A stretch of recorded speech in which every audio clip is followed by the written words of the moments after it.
How you guys doing? My name is Michael. I was born in the summer of 1989 in Russia. And as early as I can remember, I was into cars. My father had a collection of die-cast models, which he assembled himself at an early age. When I was old enough to crawl, I surely got my hands on them. And guess what? They were toast. I was told when I was 5 years old, I stole my dad's keys while he was napping one afternoon. I climbed into the car and bumped the front of the fence in the front yard. I came to the USA shortly in '96. It wasn't easy. New country, language, school. I resided in San Francisco for the first 7 years. That was when the city became my personal playground. From the Richmond district, which was like Little Russia because there used to be about 80% of Russians living there, to the Sunset district, which I moved to shortly after. I was a normal kid, riding bikes, playing in park, having fun like regular kids, until I think the early 2000s when the movie Fast and Furious came out. That turned my world upside down. Cars, upgraded, tuned, that was a whole different story for me. At age 11, far from getting my license, I was already researching cars, dreaming about what car I wanted, what car I want to buy, the horsepower of it, how can I tune it out. That movie just created a whole new world for me. After 9/11 in 2001, my family and I moved to the East Bay, where I started a new school, new friends, new everything. Actually, when I went to high school, I got in a group of people that were actually passionate the same way that I was about cars. And everybody was riding Honda Civics, Integras, cheap stuff that kids could afford. I was the first one to get my license, but I had no car. I had no money at that time. So I met a buddy of mine that just got his license suspended for a DUI. So he had no license, but he was still driving to school. He was like, well, I don't want to get in trouble, so might as well, Mike, why don't you take the keys?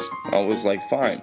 So we started driving everywhere. We started hanging out in little groups of JDM fans, which stands for Japanese Domestic Market, which was pretty cool. We would meet up after school, see what kind of parts were online, and not a lot of us had money, so we hit up our best marketplace, which was eBay. You get aftermarket parts for a really cheap price. They were knockoffs, but they worked. So after we got a little bit of money together, we started upgrading our cars.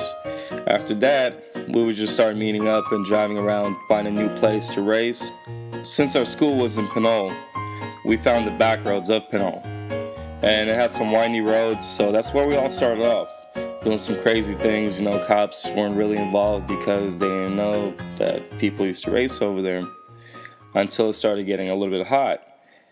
After a couple of years, cops used to get trolleys with dynos, so that was a little bit different.